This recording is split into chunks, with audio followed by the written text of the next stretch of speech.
brought to you by the EveryDollar app. Start budgeting for free today.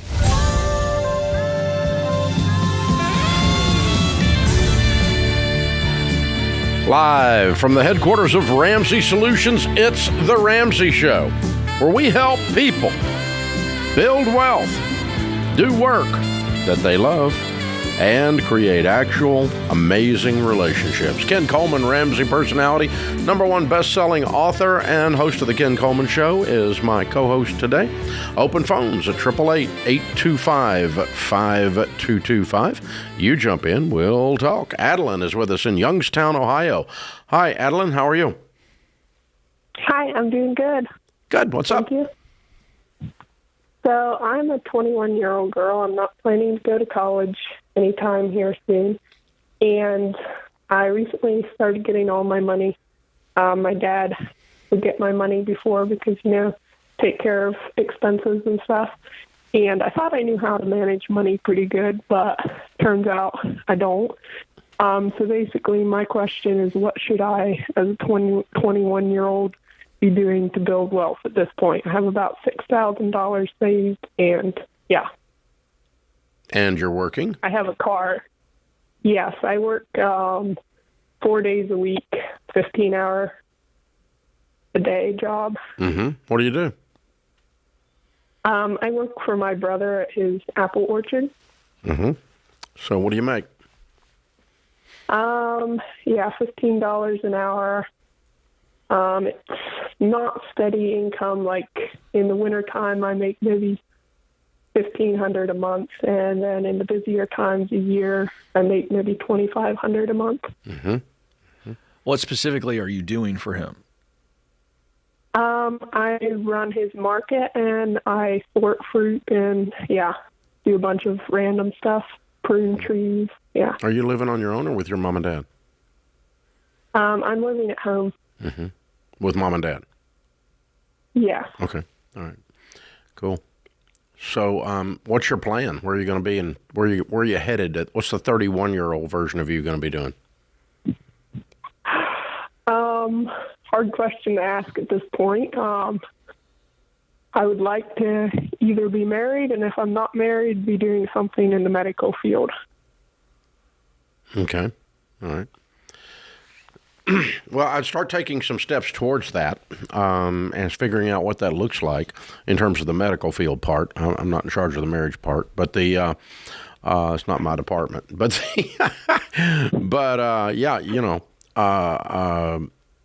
I'd start saying, okay, what do I want to be 4 years from now that's on my way to being another thing 10 years from now, and what classes do I need to be taking, or certifications do I need to get, what experience do I need to move? Because you don't go from the apple orchard to the medical field. You usually go into the medical field at some kind of entry-level thing. And so maybe you start talking about taking some early steps towards that, because your career is part of managing your money, in other words.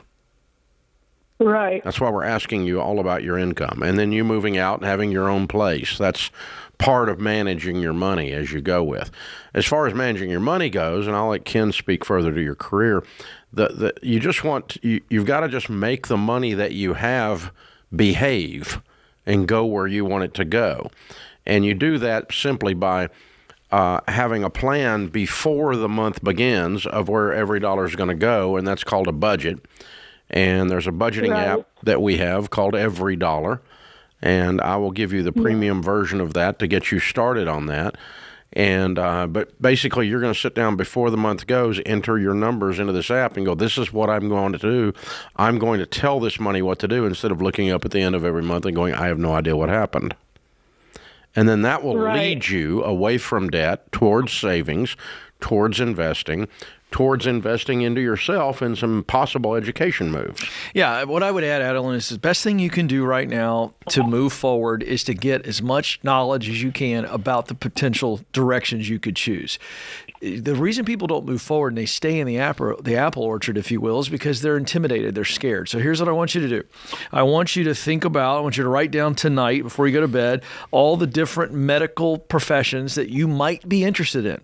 Everything from a 10 level interest interest, 201. Just so you can get visually what's out there. So that's a doctor, a surgeon, that's a nurse practitioner. It might be a nurse. It might be somebody who does radiology scans. Pediatrician. It could be anything. So look at that. And so then I want you to begin to identify people in your area who are in those fields. And we call this the proximity principle. Get around those people, take them to lunch, take them to coffee, and be like a student doing a book report on their job. And what's going to happen is you're going to begin to understand what it takes to get there. That's the education piece. And the experience piece, as Dave said, what does the lowest rung of the ladder require and look like to move into the medical position that you want? And so hang on the line. I want to give you two things. I want to give you the Get Clear assessment. It's about a 20-minute assessment. It's going to give you real clarity on professional direction. And then I want to give you the book, The Proximity Principle, because this is a deep dive in what I'm describing for you. But if you do that, you're going to have real clear direction. One other thing I want to tell her, Dave, is for seasonal people, we get this call a lot.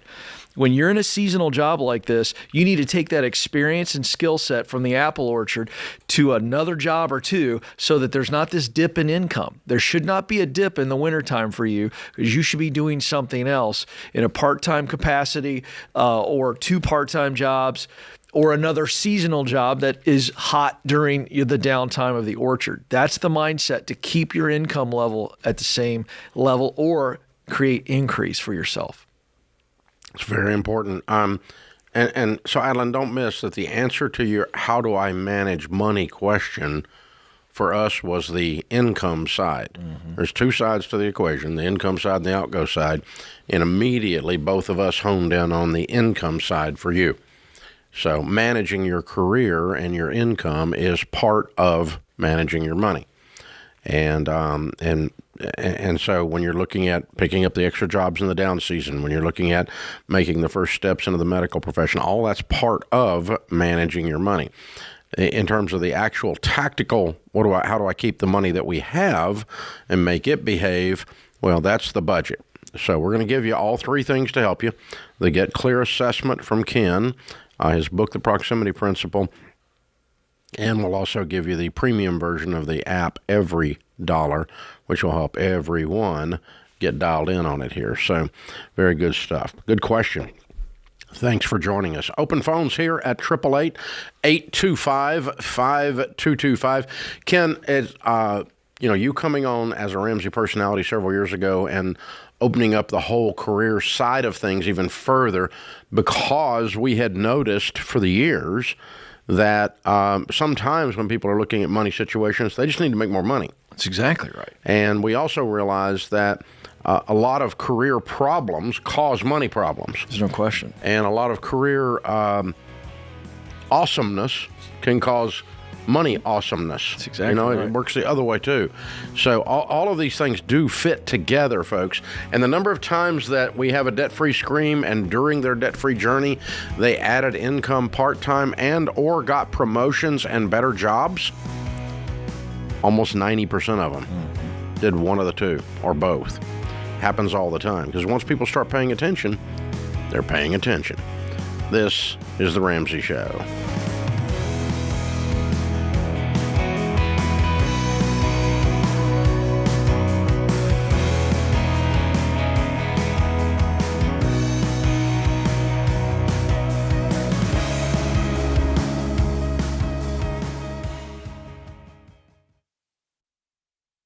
Mortgage rates have dropped, so if you're thinking about buying a home in the next year, contact your local Churchill mortgage team right now. If you wait, more people will be in the market competing for the same homes and potentially driving up prices.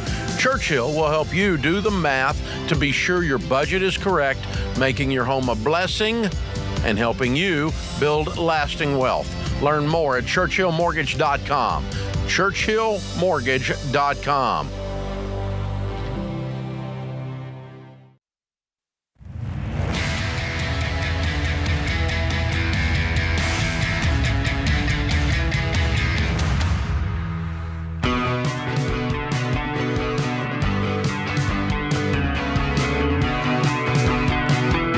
Ken Coleman, Ramsey personality, is my co-host today.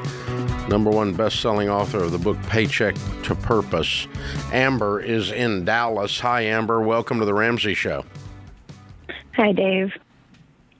Hi, what's up? So me and my husband, we're 34 and we're 35. We don't have much of a retirement. He's got $13,000. I just started mine last paycheck, so I have $400 in there. We have about $49,600 worth of debt, and that includes everything except for our mortgage, which is $128,000 left. Not terrible, but it's at 6.125%. I'm an RN, so I'm able to work extra, and I've been working extra since August. And we've been able to pay off just under $5,000 worth of debt, which is great. But I can't do this forever. I miss my kids. I miss my husband. So that $49,600 that I'm kind of laser focused on to get rid of, and we've dialed back, or I feel like we've dialed back everything that we can, as far as financially or, monthly.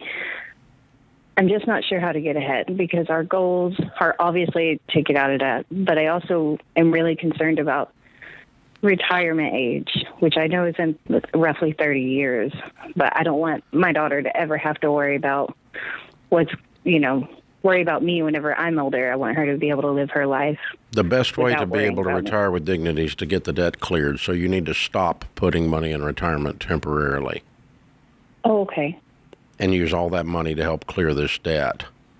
That's a temporary thing because I want you to clear the debt fast so you can get back to breathing again, a normal life. What's your household income? While I'm working extra, we bring home about $8,500 to $8,800. It kind of depends. I'm RN. It's funny hour shift differential. What's your husband do? He's in like a investigator HR position. He doesn't have a degree or anything, but he makes $73K a year. But he also has to pay $12,000 a year in child support.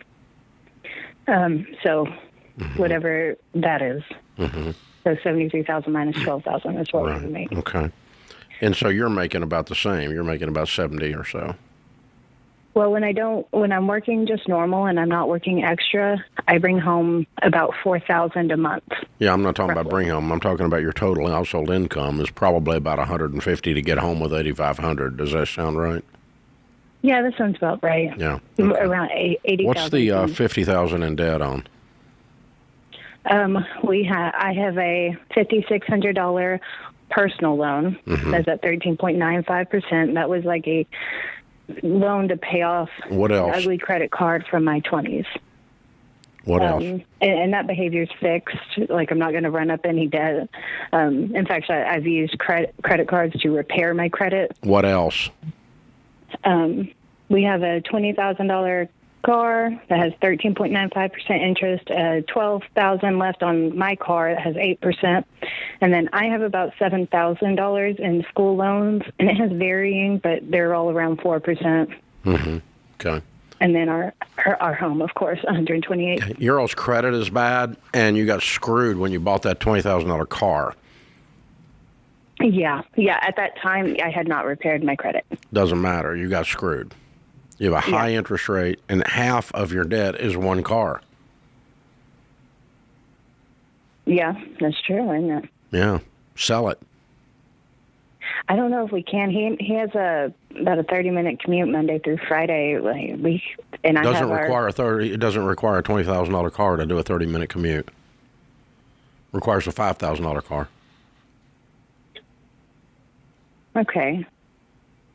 If you had rid of that 14% interest rate, 13.85 on a car you couldn't afford and shouldn't have bought, and it's half of your debt, you quit putting money into retirement, you're going to see these numbers start to flip for you, kiddo. It's going to start to work. And he's not looking at this with you. You're doing it by yourself, right? Oh, no. We are both very involved. I think we both lack that kind of deep financial literacy. Good. Okay. Yeah, if you sell the car and you stop the other retirement temporarily, and you get detailed on your every dollar budget, and both of you are looking at that every dollar budget and beating the snot out of it, and we're not going out to eat, we're not going on vacation, don't see the inside of a restaurant unless you're working there's your second job. And does he need a second job? Probably. You're working one. And temporarily, let's get this stuff knocked out. And let's see how fast I can pay off $30,000 or $25,000 worth of debt, making $150,000 a year really fast. Yeah, I don't know if he could get a second job. He doesn't get home till 6 p.m. most days, and then on the weekends he has his son, who's special needs. Okay. All right. But that's the beauty and the blessing of the career I chose is I'm able to. Yeah, but Amber, I want to make sure you're grasping the numbers that Dave is giving you. Okay, if you remove the car payment plus the actual debt on the car, just what you guys have paid off since August, it's roughly 4 months you've paid off $5,000. You got to listen to what Dave said and put real pen to paper right now. Like, sit down right now before you do anything else today and run those numbers. If we sold the car and we bought a $5,000 car, what is that monthly raise we just got to put towards debt? I don't think those numbers have clicked for you, and that's okay. I would run those numbers in a real budget. I think you're going to be shocked how quickly you're going to pay that debt off, and then you're back to retirement. Here's what's interesting is you're tired and you find all these reasons things can't happen. That's right. Because you don't see how you're going to get there. That's exactly. Once you see how you're going to get there, you're going to be energized and there'll be no stopping you. Yeah. That's called hope. Power of hope. It's very powerful. And sometimes hope is literally the result of a mathematical equation, what Ken's telling you. And so let's do that. Hang on. I'm going to put you and your husband through Financial Peace University and put you into every dollar and get you guys going, because you guys need to sit down. It sounds like you're like 80% of the way there. You're both on board, which is excellent. Really glad to hear that. He's carrying this with you. That's amazing. Yeah, that's very good. You're willing to work extra. That's amazing. You've identified that I want to get rid of the debt. That's amazing. So you've got all the parts there. All I'm doing is helping you polish the rough edges off of what you were looking at, and I think that's going to cause the ball to roll. And then the hope's going to kick in, and weird stuff starts happening. When you start seeing a way, then you just push your foot right down on that accelerator and you bust it. You bust it. We're going to make it. We're going to make it. We're going to make it. We're going to do this. We're going to do this. Get it. Get it. Get it. Rob is with us in Tampa, Florida. Hey, Rob, what's up? Dave, how are you? Hi, Ken. How are you? Good. How can we help? The purpose of my call. I'm calling. I want to know. I know what I want to achieve. I just don't know how to achieve it. If I can give you a real quick background, I'm 67. I'm divorced. I'm retired. I have an IRA. I'm totally debt free. I have an IRA with about $985,000 in it, and I have a brokerage account with about $115 in it. And I have one son, my sole beneficiary. And what I'm trying to achieve, like I said, I'm in good health. I think I have 20 years left in me. Mm-hmm. Possibly more if God's willing. I want to know how I can, move some money now where upon my death, my son isn't hit with the required mandatory distribution. They're not technically RMDs, but under the Secure Act that Biden passed, he'll have 10 years to empty a traditional IRA. So he's going to empty $100,000 a year and be taxed on it the way you're sitting today. The way to avoid that is to begin to move some of it towards Roth. And so as you make a pile of money, move a chunk to Roth and write a check. Because Roth is required to be distributed over the same 10 years, but you can't leave it in there in an inherited IRA, but there's zero tax on it because you will have already paid the tax. So develop like a 10-year plan to move $900K plus, whatever the growth is, towards Roth a little bit at a time, to where when you leave him with nothing but Roth instead of traditional, he's not going to have any problems with taxes at all because there's not any taxes. I started that on that process myself about 10 years ago, and I have zero traditional anything. It's all Roth. This is The Ramsey Show.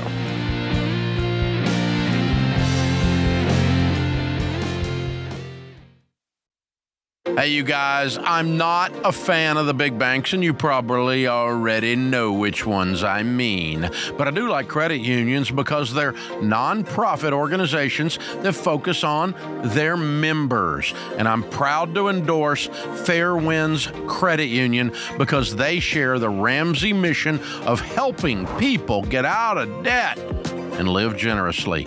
In fact, they design products to help keep you from going into debt in the first place. Fair Winds has been in business for over 75 years, and they serve hundreds of thousands of members worldwide. You can feel secure because your deposits are federally insured by the NCUA up to $250,000. It's easy to join, and Fair Winds partners with more than 5,000 credit union locations around the country, so you can bank in person wherever you live. But if you prefer the online experience, you can log on to Fairwinds and do anything you could do at a physical location.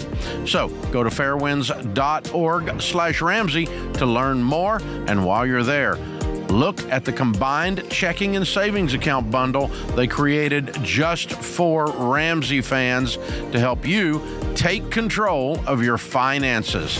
That's Fairwinds, FAIRWINDS.org/Ramsey.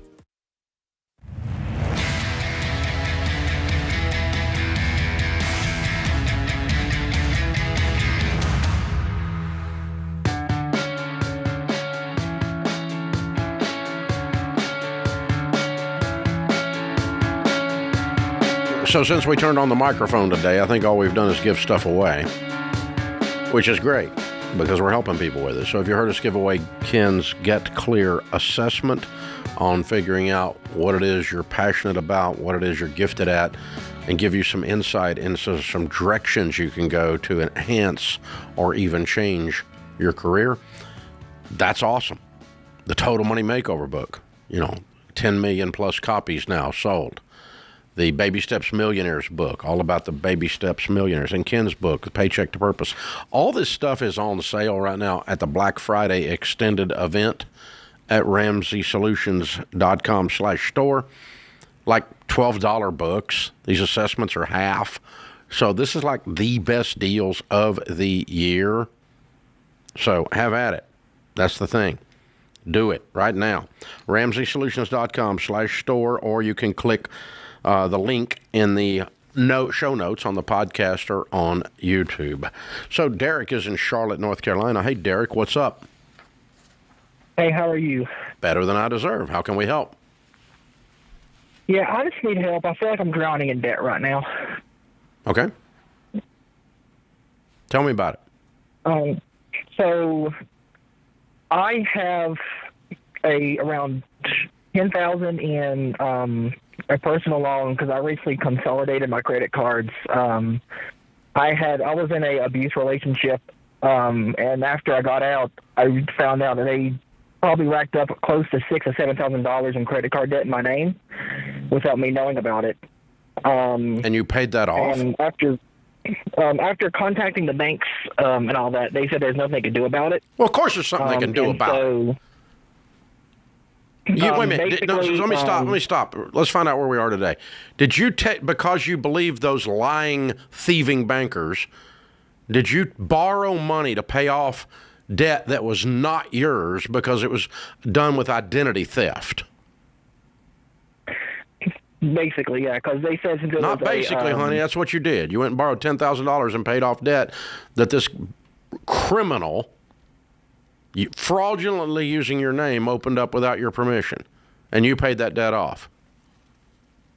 Yeah, yes. Crap. Basically, I paid $2,000 of it off. No, I'm talking about the $10,000 you borrowed. That's what you used it for. You paid off the credit cards with it. Yeah, I paid off the credit cards, and then... Is there any debt outstanding that the criminal did that you haven't paid yet? No. Dadgummit, son. You got screwed twice. Basically, you don't owe that money. My fiance. You didn't owe that money. When someone fraudulently, if I take your name and go open up a credit card in your name, you don't owe the money. That's called a criminal act. It's fraud. That's what They identity basically theft said is. Since I had the credit cards, so I never followed your show, and I thought you said they refused to opened use up credit the cards. card in your name without your permission. Yeah, basically what happened was I had them as like an emergency fund, never used them, and then without really That's knowing, different than they were opening able up to a card. drop They my took your card that you opened up and used it without your permission. That's different. You understand? Yeah. If you hand Ken Coleman your card and say, go use it, you're No. liable for that. If Ken Coleman goes and opens up a card in your name without your permission, fraudulently signing your signature, that's identity theft. You're not liable for that. You understand the difference? Yes. So you handed the fiance your card, and they went bonkers with your card. So I didn't even give them the card. That's the biggest thing is. Honey, they So used a card that was open in your name. That's the point, right? Yeah. Okay, Yeah. all right. So you owe $10,000, and what do you make, hon? So right now I make 45, and then in 5 months I'll be making 55. What do you do? So I am a child abuse investigator for the state. That's an irony. Okay. Yeah. And then I have around 7,000 student loans but I'm in the government program right now, to where if I work for the state long enough, they fully pay those off. You need to pay them off. You don't. It's only $7,000. It takes 10 years to do this. So $17,000 makes you debt free, hon. Is that right? Yeah. Oh Lord, go get 6 extra jobs and be debt free by like spring. You're not working but 40 hours. So I work around. So with my job now it's a lot of on call, and so most days I'm home around 9, 10 o'clock, just because of the nature of the job. So you're working 50 it's hours not a really week for. a 9 to 5. You're working 50, 60 hours a week for 55 grand. Yeah. No, you're not. You're on That's call. the When you're nature on of call, social you work. can drive Uber. So when our on-call works, if we have to initiate a report, we have to immediately drop everything, drive to initiate that report. And there's a lot of times I'm spending 12 hours in a hospital on my on-call days with a kid waiting for a reliever social worker to come and refill it. And the upside is... All right. So what you got to do is you got to increase your income. You only need $17,000. This should not be overwhelming. Yeah. Sell something. It's not that much money. You got to have, I bet you got $2,000 worth of stuff you could sell. Easy. You can work on the weekends, your on call days, whatever those are. You're not working 7 days a week. So this is a season where you got to come clean up up with the mess. $17,000 is very doable. But you're not a victim, okay? You handed her the card. You knew this was going on. The only thing you're a victim of is being engaged to an idiot. And you're not the first one that's ever happened to. So, roll up your sleeves, hon. Get on a detailed, tight budget and get as many extra hours as you can, as much extra income. Don't go out to eat. Don't talk about vacations. Talk to your supervisor about, I'm not working 80 hours. You're going to have some kind of a different plan here, because 80 hours for 55 grand don't cut it. The work you're doing is very important work, and it's very good work. You're taking care of kids who have been messed up. Thank you for doing that. You got a good heart. But also, you cannot sit and be a victim of $17,000, man. I mean, seriously. Let me help you with this. $2,000 a month, and you are done in 8 months. That's all you need. And you make 55. So this is very doable. You should be done with this in 6 months and then have zero debt. But this debt represents all this pain in your life, and so it's like feels bigger than it is. Mathematically, it's tiny. Emotionally, it's huge.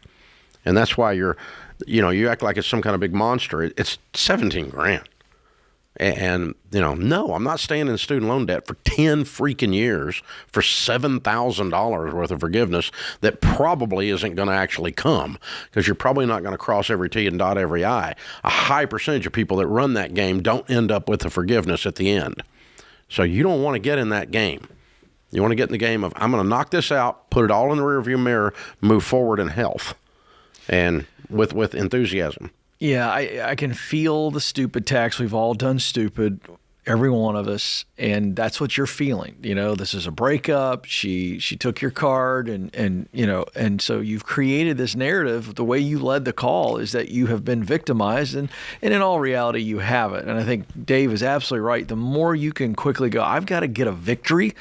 And I would, if I were you, I would go sell something today. If I could sell it for $500, or if I could sell 5 things for $1,000, get a quick win and put $1,000 down on this debt. You need something to get those shoulders back a little bit. And there's nothing wrong with you. You aren't drowning in this. This is all a mindset because of what's happened to you and the way it happened. Learn from it, but get a quick victory. Like, happen to this. Don't let life happen to you anymore. So, quick lesson, folks. You need to have Zander Insurance's identity theft in place. I do, because they will take over an account that is actually identity theft. His wasn't. But actually, as identity theft, they'll take it over and they'll deal with the banks. The banks will lie to you and tell you you're responsible for identity theft. You're not. When someone else misuses your name, that is criminal fraud. And you are not liable for a debt when a thief uses your name to open up an account. Don't let some banker tell you that. That's bull crap. And you need somebody in your corner with identity theft protection like Zander Insurance. And that's why we've endorsed them for, God, a decade plus since this identity theft thing became a thing.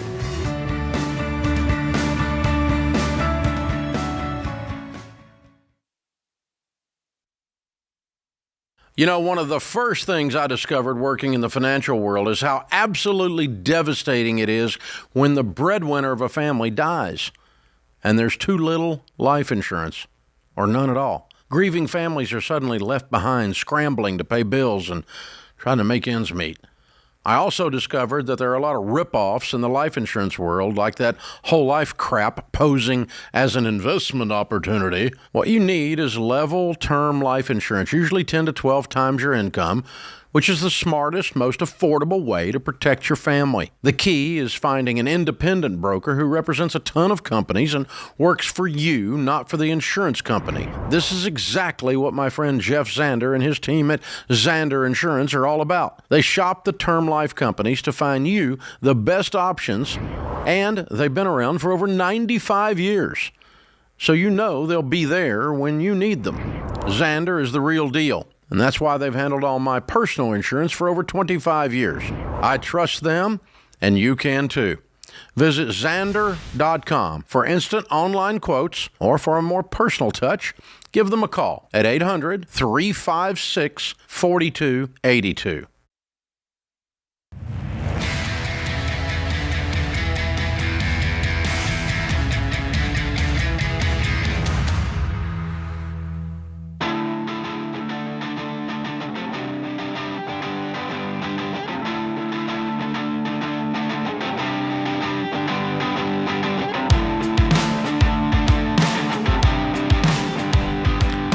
If you live like no one else, later you can live and give like no one else. Oh, this is the season for giving. Generosity, man. We love talking about generosity. We love encouraging generosity. And one of your favorite shows we do of the year is the annual giving show around Christmas time. And we're going to be doing that. So we want to hear stories from you about a time that you were able to bless someone, or a time that someone blessed you with generosity. The good stories that make your eyes leak and inspire the rest of us to want to be more generous and be better human beings and all that. Yeah, we're going to do an entire show of generosity. It's called The Giving Show that we do. Go to RamseySolutions.com/ask, put giving in the subject line, and tell us a little bit about your story. We'll make you one of the stories we use that day. And that's coming up December the 18th, so you need to get this in. You just got a couple days. RamseySolutions.com/ask. Put giving in the subject line. Philip is in Houston. Hi, Philip. Welcome to the Ramsey Show. Hi, thank you for taking my call. Sure. What's up? So my question is, I'm debating if I should buy a house. I currently own a mobile home that was given to me for my family, and I have it on family land. After my divorce, I kind of had to restart over, And after a long battle, I was finally awarded sole custody of my kids. So my kids are with me full time. But I live in a mobile home right now but it's fully paid for. It's mine. But I feel kind of a little bit ashamed of it because I make good money, and I feel. What do you make? I make about $86,000 a year. Okay, all right. And the land that it's on is not yours? It's my parents' land. They have multiple properties in the area. And someone gave you the mobile home? Yes, my parents. They did. So they had a mobile home sitting on their land, and they said, "Hey, while you're going through a hard time, move into it." Yes, they gave it to me. Gave me the title for it and everything. But they did not give you the title for the land? Not for the land, just a mobile home. Right. Okay. All right. How old are you? I am 35. Okay. All right. Hey, you've been through hell, and you needed a soft spot to land on. You found a soft spot to land. That's not a bad landing spot. That doesn't mean we want to stay there, but it's a nice thing that you're landed there, okay? Yeah, and I spent since I don't really pay. The only thing I pay here is the light bill. Again, it's a soft landing spot. That's kind of nice. Yeah. However, it does not take you where you want to be 10 years from now. 10 years from now, you don't want to be owning an ancient, rotting down mobile home on someone else's land. So this doesn't project well into the future, even though it's a very nice gift into the present. Does that make sense? Yes. So we can be very grateful to Mom and Dad. I'm grateful to them. I think what they did was very nice. But it is not your 10-year plan, okay? Okay. You want to buy something that goes up in value and you own the dirt. Yeah. That's your long-term plan. There's no reason to be ashamed. There's nothing to be ashamed about. We can feel that on you, and you don't need to feel that way. You've been through a fight. Yeah. So throw your shoulders back here and figure out what do we got to do to move forward. But your kids don't care about the mobile home. No, I'm not ashamed of it. It's a nice thing. But again, it's not your long-term plan. Not because of shame, but just because of math. And so I spent the last year kind of just maxing out my 401k, maxing out my Roth IRA. I was able to save about $22,000 in my savings account. But the only debt I have is just a truck that I owe about $15,000 on. Write a check and pay it off today. Okay. Now save up a good save up a good emergency fund of 3 to 6 months of expenses, and then stop your 401k temporarily and start saving up for a good, strong down payment on a house that's going to go up in value. Okay.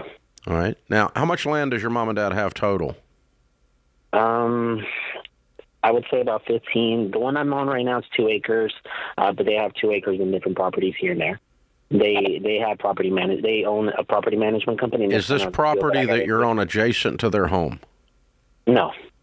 It's a standalone property? Yes. Okay. All right. Well, just talk to them about, if they're in property management, they know that this is not going up in value and that you don't own the dirt.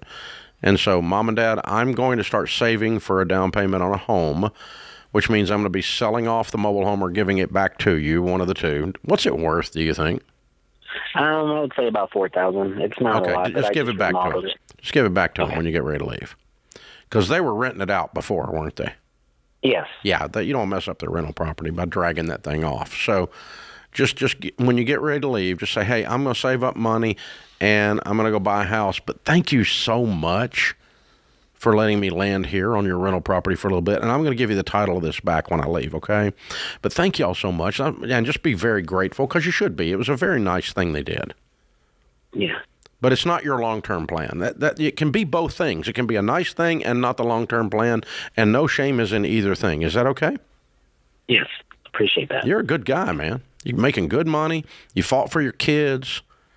You landed in it. You got good family that helped you land in a soft spot. That's nice, man. There's a lot of good in this story, Philip. Thank you. I've been blessed. But you have been in the middle of a dadgum tragedy. You know, you did. Yeah. It's good. And he saved up $22,000, and he's giving himself a huge raise today. So he's paying attention. That's right. And now he's going to get a massive raise when he pays the truck off today. Exactly. I forgot about that little detail. We want that. It's a big deal. And Dave, we got a lot of new people all the time joining in. I think this will be a good refresher here of why we tell people, if they're not familiar with the baby steps or they've just joined us in his situation, it's going to change his life if he actually gets in order and does them the right way. That's why we're telling him to cut it today, cut the payment today, write a check, get rid of the truck. Yeah, well, I mean, all that money that you're wasting on that truck payment goes to build up savings really fast. And this guy's a natural-born saver. Yeah. Partly because he's been through hell and he's real careful, right? Yeah. But I mean, it just accentuated his nature is what it did. And so just lean into that and go, okay, now I don't have a truck payment. Now I don't have a mobile home payment because mom and dad gave it to me. I'm living here. All I got's utilities and I'm making $85K. I got to feed some kids. And other than that, let's go to town, baby. Boom, boom, boom, boom. As fast as he saved 22, he's going to save 52. That's right. And that's where he gets the house. Yeah. That's the magic of the baby steps right big there. Time. Yeah. And listen, there is nothing snobbish about a couple of guys in Tennessee telling you not to do mobile homes, okay? It's nothing about that at all. It's not a class warfare thing. It's not anything. It's a simple math thing. They go down in value. When you put your money in things that go down in value, it makes you poorer. Why is this hard? So a mobile home is like a car you sleep in. It goes down in value. And so you don't go buy a $55,000 mobile home and then look up 10 years later and it's worth $10,000 and wonder why you're broke, people. Don't do that. Buy something that goes up in value. You're better off to rent. At least you're not losing while you're paying payments. When you pay payments on a mobile home, you're paying the payment and you're losing the value. It's like when you're paying payments on a car and it's going down in value. So, you know, I got a friend that's in the mobile home business. Dude, would you quit trashing mobile homes? I was like, I don't trash mobile homes. It's not a personal thing, dude. It's simple. When you start making one that goes up in value, I'll advertise for you. But until then, we're not going to talk about it. I'm going to tell people put money. It goes up. You know, my grandpa said, I'll put money. I was bragging about my car when I was in college. And he's like, what's that? And I said, well, it's kind of like an investment. He goes, honey, my investments go up. You know, well, duh, right? And that's the thing. So you really want to have investments like your personal residence going up in value. And the problem with the stinking mobile home is they set it on a piece of dirt, and the piece of dirt goes up in value faster than the mobile home goes down, so it gives you the illusion you made money. You didn't. The dirt just saved you from your stupidity. So don't buy mobile homes. Now, he didn't buy one. Mom and Daddy gave him a whole $4,000 one. This is not they didn't give him the Taj Mahal of mobile homes for sure. But that's the deal, guys. It's real simple. That's why we tell people to do that. Go buy things that go up in value. This is what rich people do. That's how they became rich people, and that's how they get richer, and the poor get poorer. This is The Ramsey Show.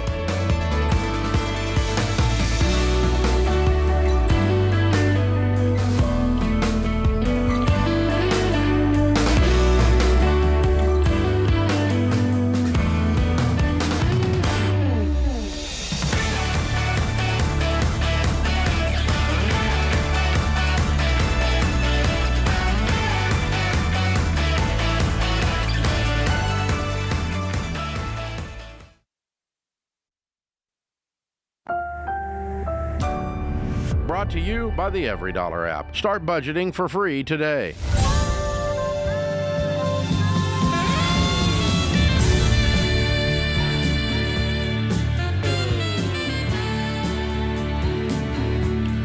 Live from the headquarters of Ramsey Solutions, it's The Ramsey Show, where we help people build wealth, do work that they love, and create actual amazing relationships. Open phones at 888-825-5225. Ken Coleman, #1 best-selling author of the book Paycheck to Purpose, host of the Ken Coleman Show here on the Ramsey Networks. He's my co-host today. You jump in, we'll talk about your life and your money. The phone number is 888-825-5225. The call is free, and some say the advice is worth exactly what you pay for it. James is with us in San Diego. Hi, James, what's up? Hi, Ramsey. This is a pleasure to be here. I really, really love what you do for people, and well, thank you. I'm super nervous right now. So we haven't lost a patient. You'll be okay. What's up? So this call isn't for me. I have a buddy that's very financially illiterate, and they've made some very poor financial decisions over the last few years. And I guess to start with, I guess where to begin is they have right now currently $37,837 of debt. Their minimum monthly payments for those debts is $1,743.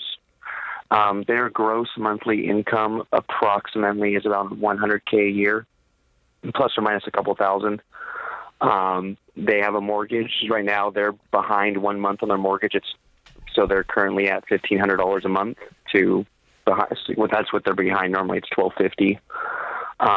With all their basic household bills, they're looking at around, I think, $4,000 a month or $4,500 a month. So my thing for them is they have 2 kids they've recently had over the last 2 years, and they find a struggle to be motivated to go to their job. Well, they go to work, but they allow overtime, and he could work more than he is now. But I guess the problem with them is they're just kind of stuck in this hole. They're at about negative $700 a month. So do you have any advice for them? I know right now they're doing 8% on their 401ks because the company matches 8. I'm just trying to, help them out if any way I can. I figured you'd be the first person to call, but I recommended maybe. You're very sweet. I don't know if you can help them because I don't think they're going to do it. No, I agree. I agree. But so I'm going to give you I'm going to burn a few calories and try to help them because you're a good guy. But I think you're probably wasting your dadgum time. Okay? I understand. And it's worth it for me to try. Well, I mean, yeah, a little bit, but it's not worth it for you to care more than they do about their own life. So no, I understand. That's a boundary you need to set. You need to walk and give us a little drive-by. If they pick up a couple of pieces of information and run with it, then you can help them a little more. But if they sit back and go, well, I just don't feel like working, I'm sorry, that one right there just kills me. Okay, I'm broke. I have 2 little kids. I can't make my bills, but I really don't want to miss Yellowstone on the dadgum television. I got to be home. I mean, come on. Yeah. Get up off your butt. It's 12-hour shifts, so I kind of understand. Oh, you're killing me here. I know. Call the ambulance. Yeah. All right. So here's the deal. Okay. All right. Here's the deal. Stop the 401ks. Get on a written budget. Okay. Stay out of the restaurant. Take all the overtime you can and sell the expensive car that's in these numbers somewhere. Yeah, so they have 2 car loans. One is at $7,000, the other's at $15,000. Ta-da! Then, yeah, almost like I've done this before. Yeah, sell the expensive car. Stop the 401ks. Get on a detailed budget. Pick up all the overtime you can pick up. There's nothing wrong with any numbers here. Oh, and before you start paying any extra on your debt, buy food. Pay the light bill and pay the stinking house payment. How in the world you're not paying your house payment of $1,500 when you make $100,000 a year? These people are mentally lazy too. Yeah, it's tough to hear because me and my wife are pretty we're comfortable, and it's hard to hear. And they make honestly more than us. Yeah. So and we live in San Diego. Their house is not their problem, but dude, you don't get behind on your house payment when you make $100K and you have 2 little babies. Yeah. This is just. Are they doing drugs? No. You sure? No drugs. 100%. I mean, this sounds like there's addiction in the house. Maybe it's $360 a month for cigarettes. That's an addiction for sure. No, but I mean, really, because they're smoking weed. I don't want to work much, and I didn't pay my house payment. You sure they're not smoking weed? Well, the wife. Okay, all right, I thought so. All right, yeah, because THC is it's called an ambition killer. Okay. Yeah. Just completely destroys ambition. So they don't smoke. There are no ambitious potheads. Okay. Yeah. There are no potheads with extreme work ethic.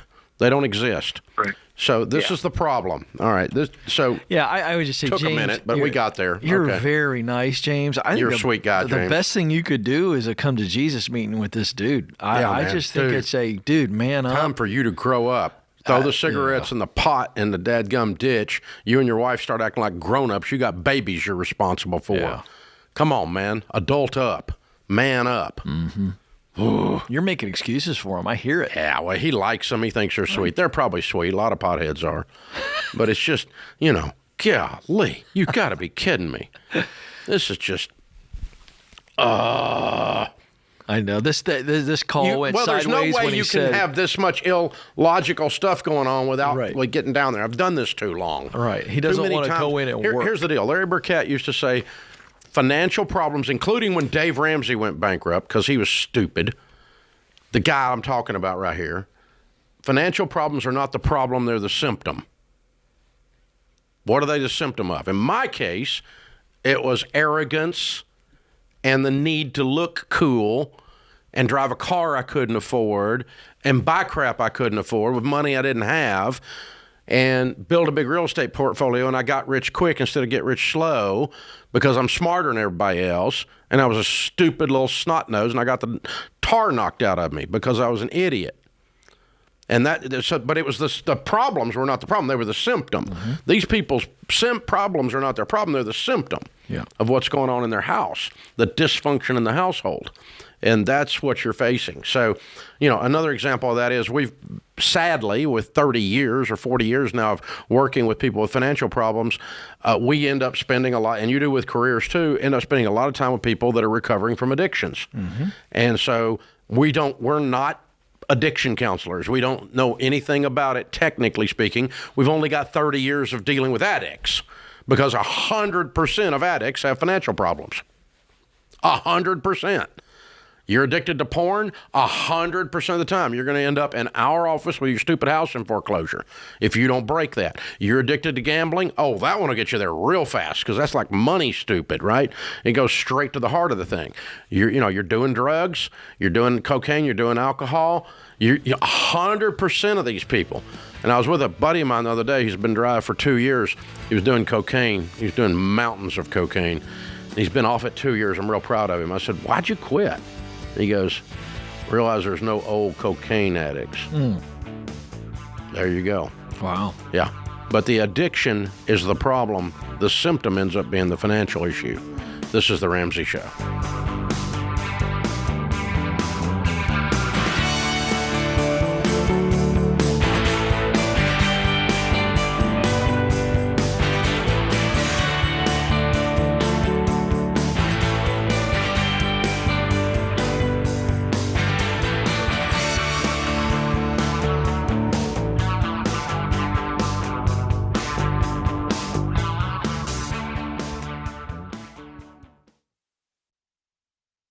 Well, hey, you guys. So when you go against what society thinks is, quote, normal, like avoiding debt, for example, it might seem weird at first, and that is totally okay.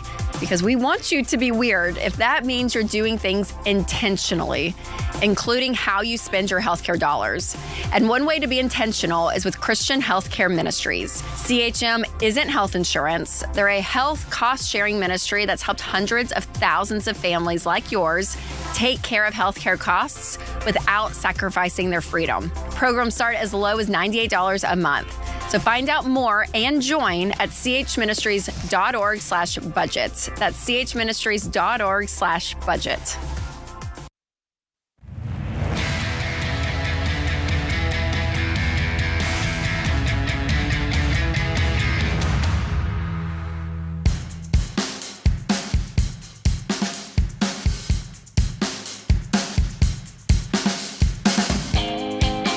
Ken Coleman, Ramsey Personality, is my co-host today. Ben is with us in Dayton, Ohio. Hi, Ben. Welcome to the Ramsey Show. Thank you, Dave. Glad to be here. Good to have you, sir. What's up?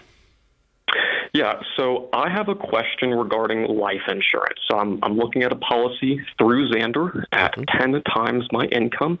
And the last variable my wife and I need to nail down is the duration of the term life insurance. Now, I've taken FPU before. No, you normally recommend 15 to 20 years. But my question is if that's right for our situation. So I have other context to give there, but I'll let you go ahead and ask. Well, why would you think it's not? What is the context? Yeah, so basically over the next 10 or so years, my wife and I intend to have more kids. So there's a lot of life coming at us in the next 10 years. And I've heard you mention on the show before that, again, life comes in stages. It's not all at once, and you want your insurance to reflect that. So my thought is, does it make more sense if we keep having kids over the next 10 years to get a policy that's 10 years And then at the end of that, get one that's 20. Because if I get a policy now that's 20 years, our child that's on the way, she'll be out of the house hopefully at that point. But if we have kids in 10 years, I would need to take out another one. So does it make more sense to take a shorter policy and then take out a 20 or maybe 25-year policy at the end of that, rather than just taking out a 20-year policy now that I know I will probably end up changing in 10 years? Does that make sense? So your first baby's on the way? Correct. Congratulations. Thank you. Appreciate that. And you're a good dad because you're thinking about how to make sure your kids and your wife are taken care of. Way to go, Ben. Good That's man. the goal. Well done, sir. Well done. So you're not going to mess up. You're doing fine. You can do your plan or you can do whatever. The only thing I'm positive of is you're a bit of a nerd, and that's a wonderful thing. I am too, by the way. That's how I recognize it.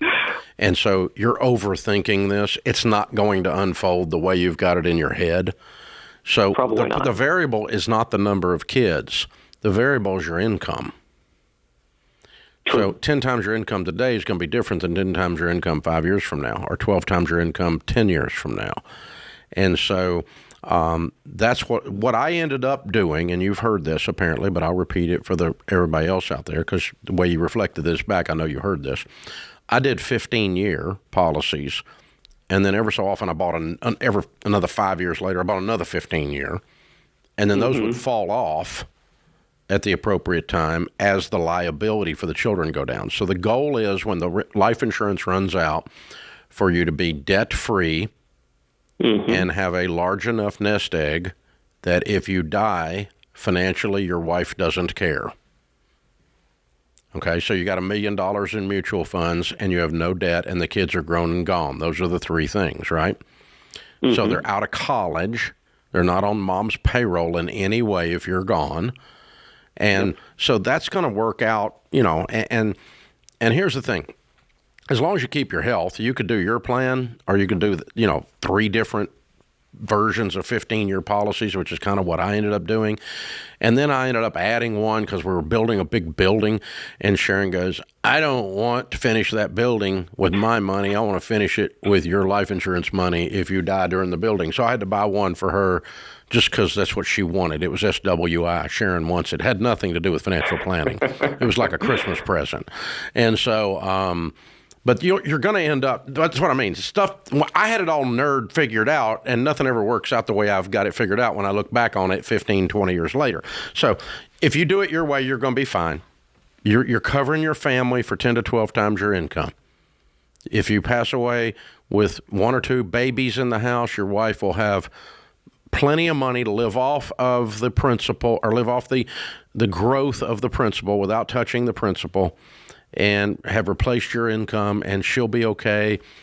And, and that's not going to, if you got a 3-year-old and a 1-year-old, she's probably not going to just sit there and do nothing and play that out for 17 years exactly that way. Usually doesn't happen. Her life will change after you're gone too. So that are hard to quantify the variables. But the good news is if you got a good long policy, 10, 15, 20, that's fine. I wouldn't fool with 30s. I don't think they're worth it. But I did 15s, a series of 15s is what I did. And each time I reassessed as my income went up, I needed more insurance, I just bought another policy. And then as we got out the back end of the story and we didn't need insurance, they start falling off in 5-year increments because I'd bought them in about 5-year increments. So that's an okay way to do it. What you're talking about, similar. And what you really end up looking at is the difference in premium between a 15 and a 20. It's not much difference. And you don't save a lot. And it's not a lot of difference between a 10 and a 15 usually. Because, you're young and the whole stinking thing is just the cost of a pizza. So if you're young and healthy, if you're not obese and you don't smoke and you're in your 20s, this stuff just doesn't cost anything. And, but those, smoking and obesity will run it up. But if you smoke, it's just double. Let me tell you what it is. It's double. And so, that's the thing. But, you guys did the similar stuff, you and Stacy. Yeah, absolutely.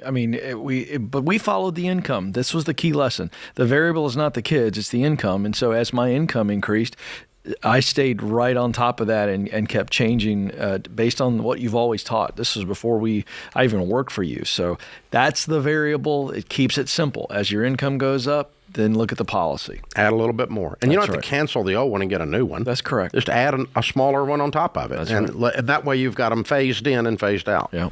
And that's an easy way to do it. And Xander can help. Xander Insurance can help you with They're all that. great. And they do a wonderful job. They shop among a bazillion different companies. They get you the best price.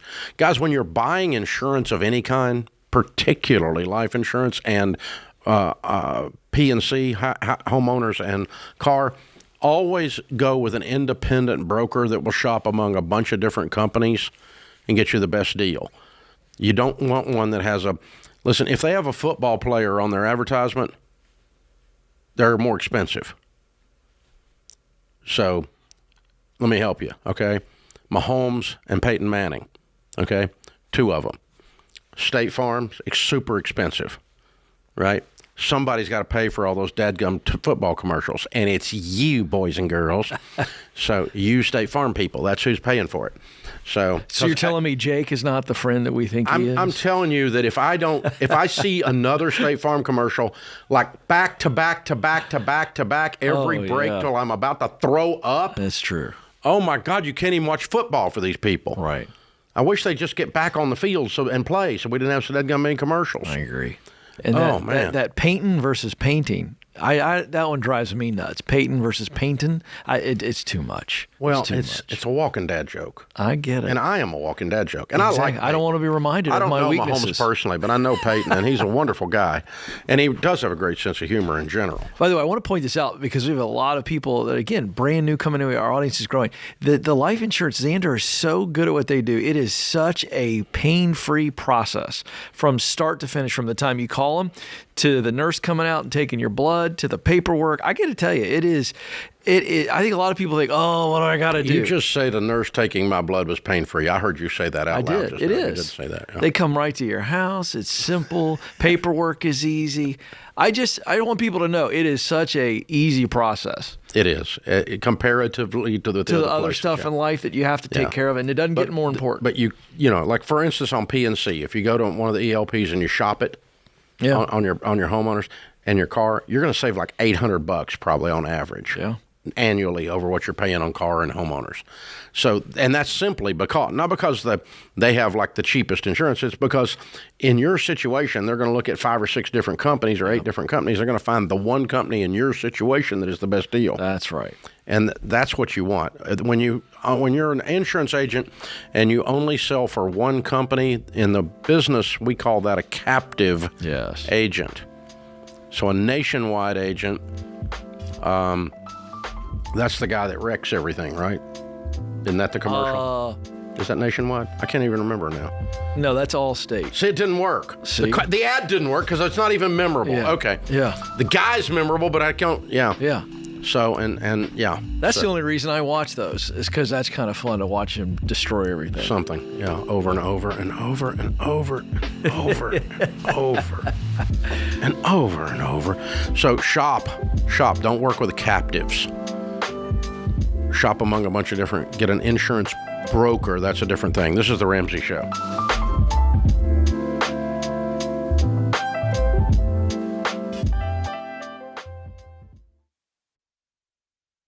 You've been gazelle intense, you've eaten more beans and rice than you knew existed, and now you're ready to make your biggest investment better. Blinds.com is a great way to dress up a room or your entire home. Whether you're comfortable with do-it-yourself projects or you don't even know what a Phillips head screwdriver is, well, trust Blinds.com to take care of you like Ramsey would. You can do the measuring and installation yourself, or you can let Blinds.com's professionals handle everything for you. Blinds.com offers a completely hassle-free experience.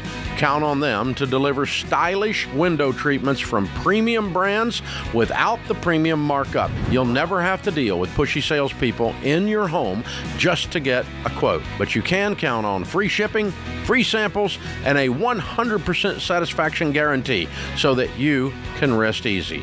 That's why we've recommended Blinds.com for over 10 years. Get 50% off site-wide for a limited time at Blinds.com. That's Blinds.com. Rules and restrictions may apply.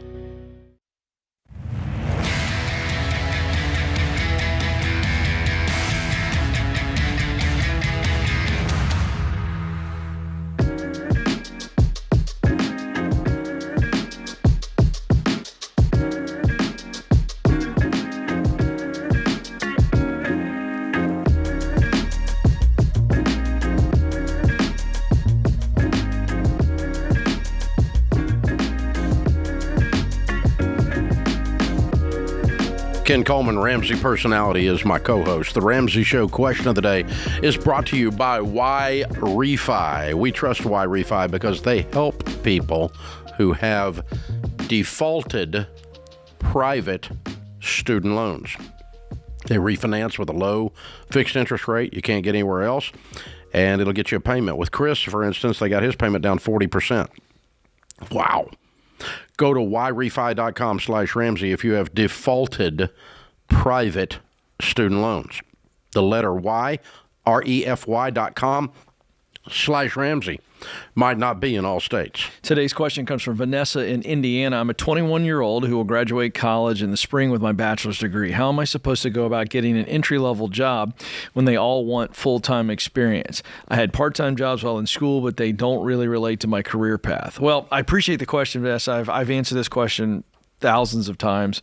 The answer is it's not entry-level if it's requiring a bunch of experience. So it just can't be. So what you do is you recalibrate and you go, I'm trying to get on rung of the ladder 2, 3, or 4, and I need to drop down to the lowest rung on the ladder. And so if it is by definition a entry-level job, then they're not going to require a bunch of experience. And what happens most of the time is people have their eyes on something a little bit bigger and they go for that, and they actually are requiring experience. So how did someone get into that job?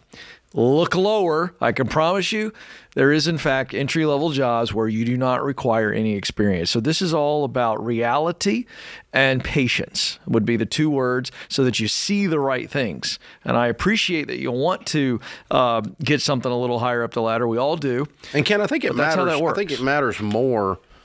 I'm thinking about from an employer position when we're hiring. It matters more.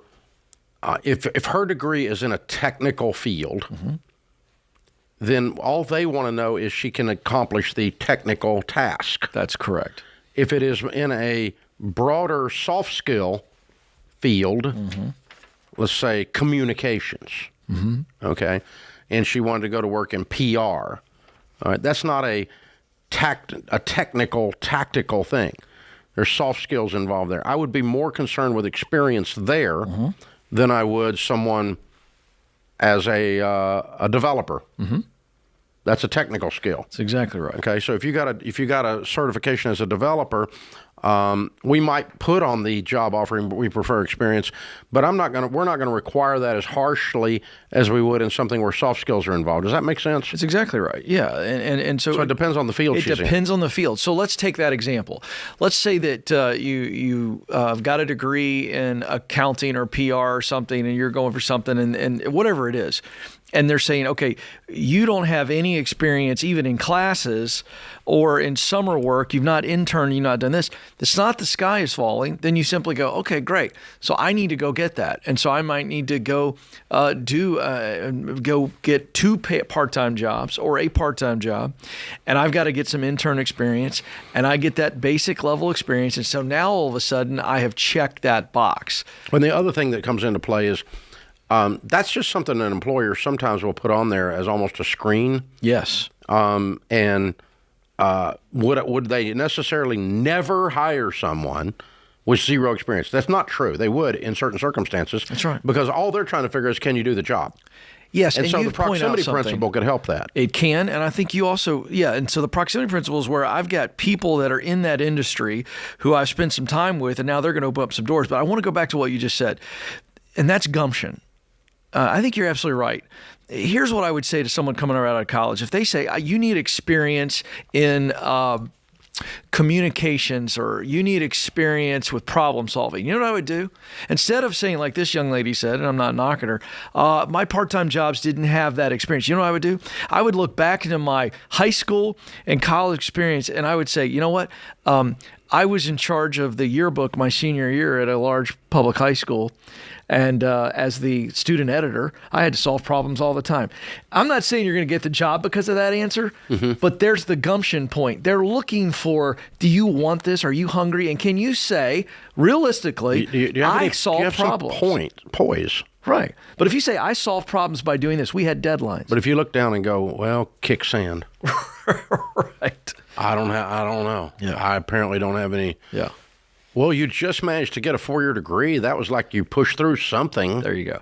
There's just more transferable experience than people realize when you're sitting in these job interviews. They want to see that you can think on your feet, that you've got some gumption to say, I believe I can do this job. That's what they're looking for. Yep. Because they're going to train you. You're making a sale, baby, and you're the product. Yeah. Damon is with us in Des Moines, Iowa. Hi, Damon. Welcome to the Ramsey Show. Hi, how are you? Better than I deserve. What's up? Oh, just had a question. My employer has offered me to buy into 10% of our company. I'm an electrician with a small company just outside of Des Moines, Iowa. I'm on baby step 2 now. My wife and I, we both make about $110,000 together.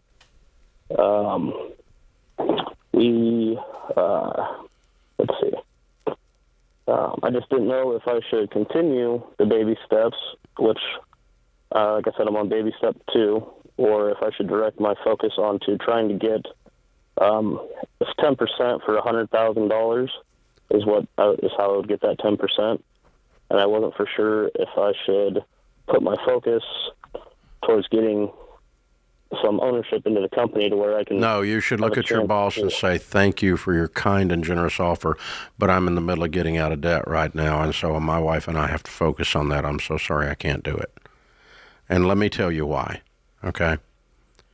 $100,000 for 10% of that company is...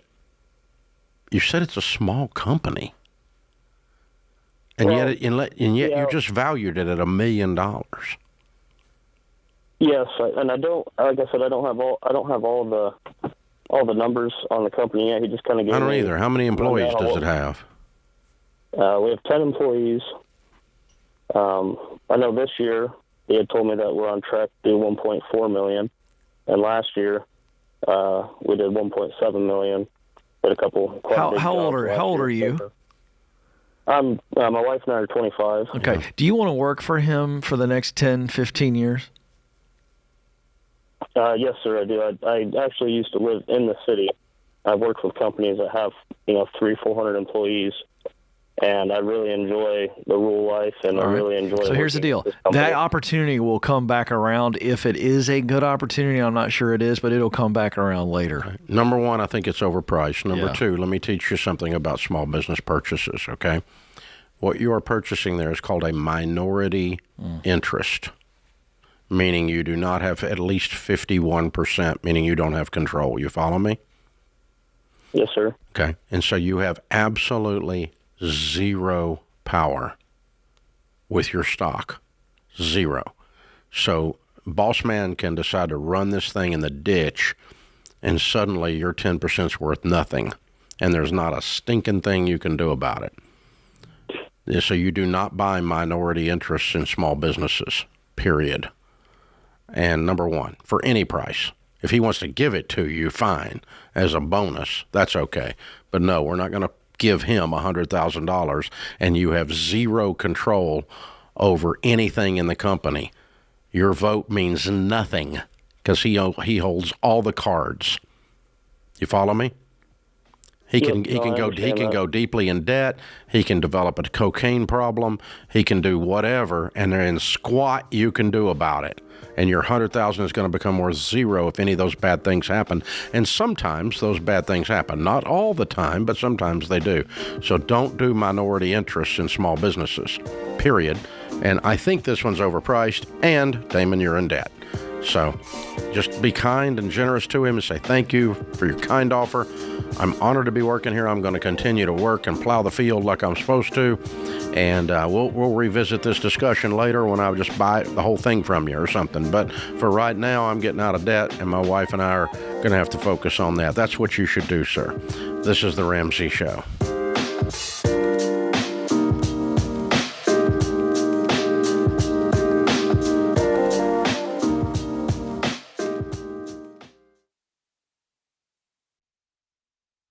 Hey guys, George Camel here for Delete Me.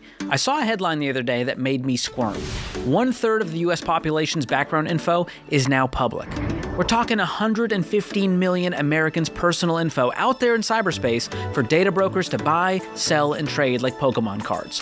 And data theft happens all the time. Data brokers get your info, like your name, address, phone number, even your kids' names, and then boom, it's available to online bad guys. But to that, Delete Me says, not so fast. That's because Delete Me finds and removes your personal info from hundreds of these data broker sites, and they send you an easy-to-read report showing you exactly what they did and how much time they've saved you. What I love most is that Delete Me reduces the risk for scams for me and my family. Not to mention that we get fewer creepy ads and robocalls. So it's time to take control of your online privacy.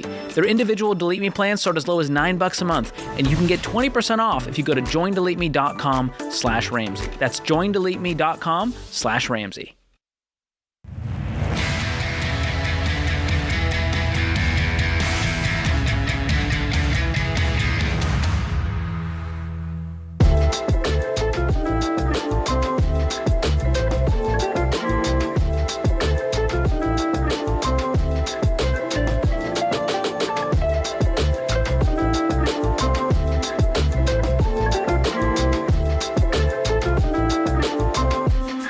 Ken Coleman, Ramsey Personality, is my co-host today. Thank you for joining us, America. It's a free call at 888-825-5225. Folks, 100% of the people that do anything successful do it as an act of intentionality. Success is not an accident. It's not random. It's not a lightning strike, and it's not a DNA issue. He's a born leader. No, he's not. I've been to the hospital. They always say, it's a boy. It's a girl. They never say, it's a leader. Leaders are developed. It's a series of intentional acts. You learn the character qualities and processes of leadership if you want to be a leader, a successful one. He was born a great husband. No, he wasn't. Ask any wife ever. There's no such thing as a born great husband. They have to be developed.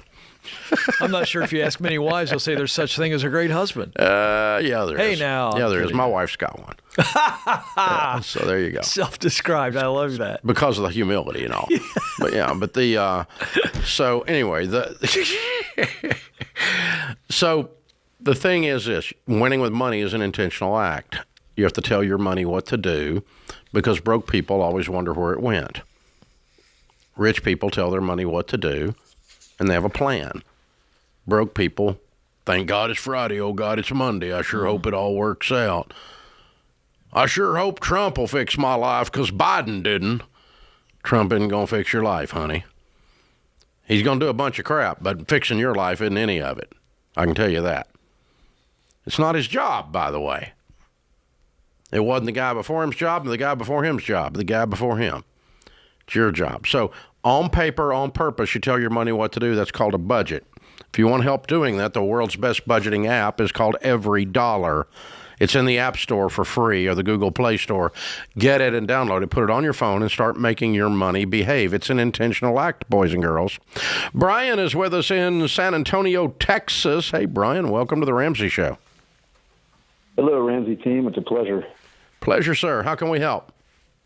Well, I just wanted y'all's take on making sure I'm not crazy and considering an $80,000 new car, a Tesla Model S. Cool. Nice car. Yes, sir. All right. So what do you make? Well, I make $360,000 a year. Cool. What's your net worth? I've got, without the house included. No, house is part of your net worth. What's your net worth? Okay. About 1.2 million. All right. You got the cash to pay cash for it? I do. Okay. Buy it. Okay. Hey, let me tell you the rule of thumb I use on this, okay?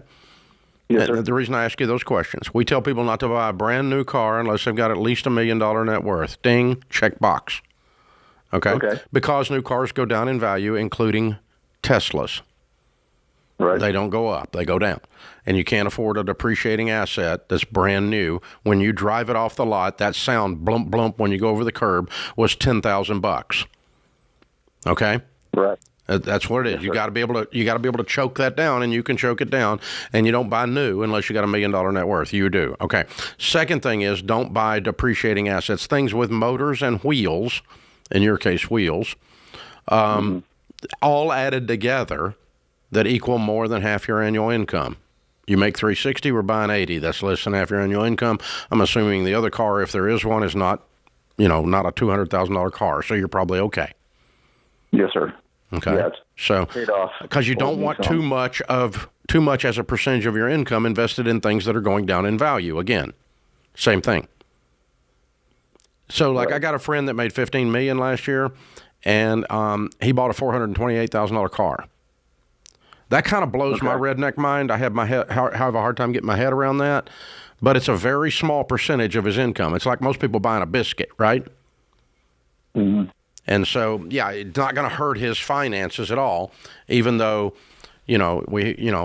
jealous people say stuff like, well, no one should ever, right? That's what jealous people say, no one should ever. So if you made $15 million last year, you can afford a $400,000 car. It's that simple.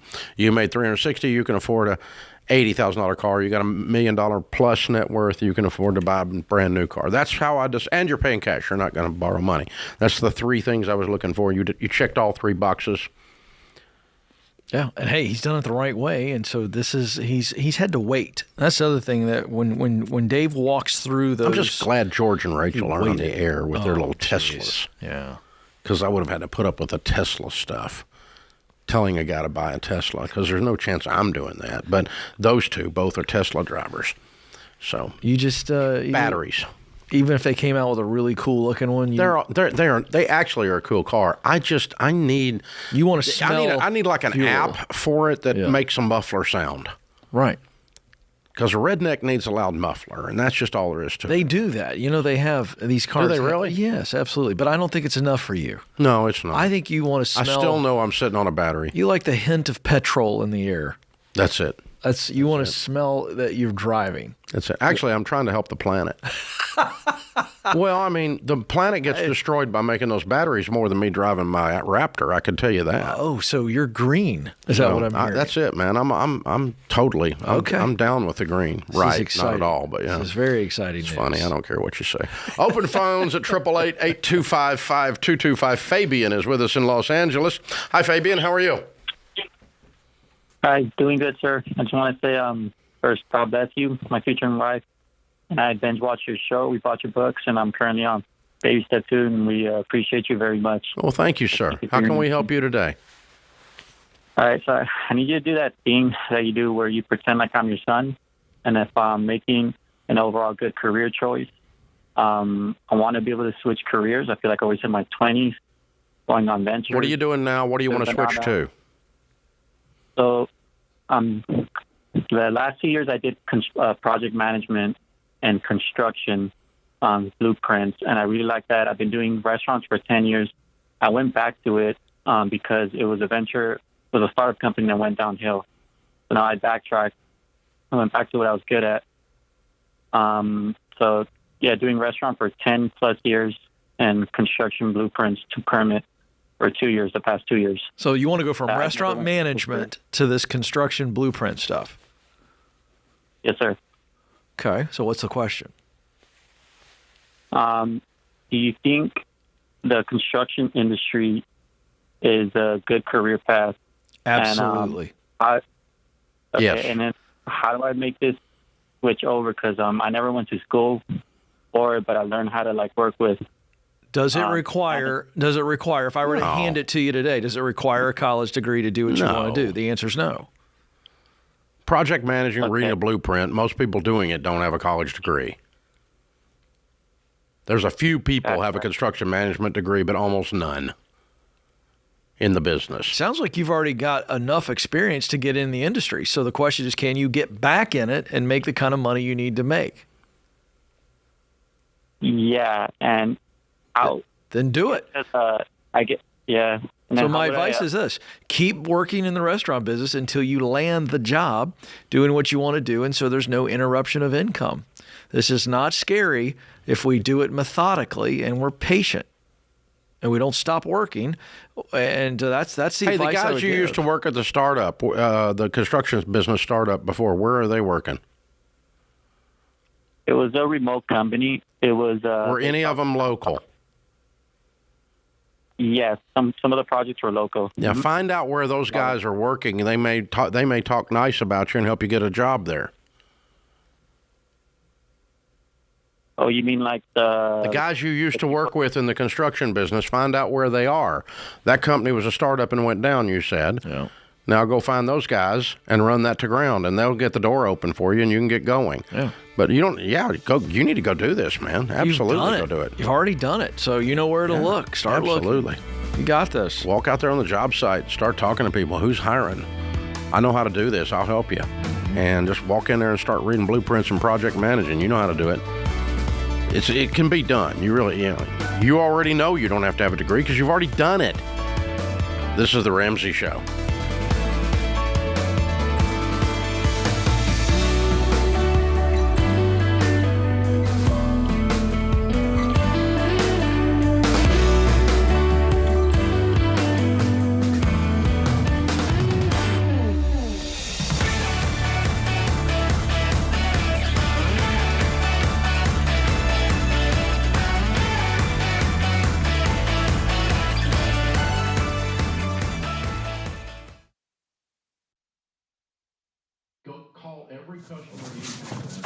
Hey, what are you still doing here? You know the rest of the show's happening on the Ramsey Network app, right? So you got to jump over there to continue watching. You can download it for free. Just go to your app store, type in Ramsey Network. It's completely free, and I'll drop a link in the show notes to make it easy for you. So if you're watching on the app, you're in luck. But if you're watching anywhere else, this show is over for you. So jump onto the app and let the fun continue. All right. Go on now. Don't make it weird. Okay, I got nowhere to go, so you need to go. Okay, bye-bye now. All right, it's getting weird over there, guys. What do we do?